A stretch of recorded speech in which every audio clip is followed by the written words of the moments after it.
Hey everybody, we're going to practice Cotton Fields together, and for the most part this song uses this strumming pattern, which is 2 quarter notes followed by 2 pairs of eighth notes in a straight style. So that means those eighth notes are perfectly even when the strums are going up and going down.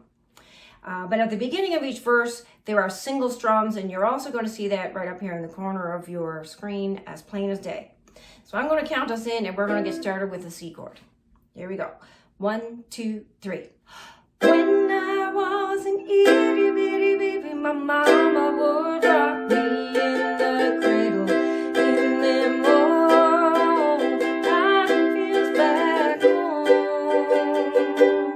It was down in Louisiana, just about a mile from Texarkana.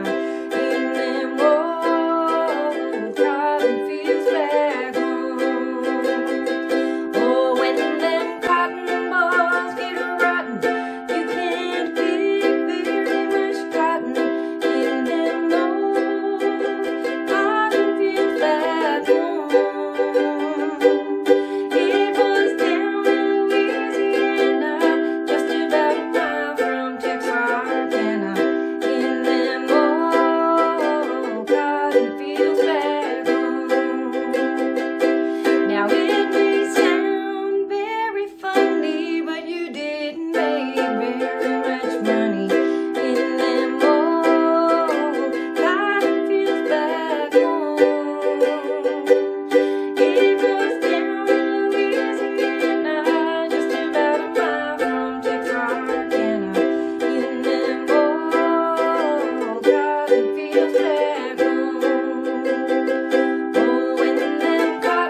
My mama would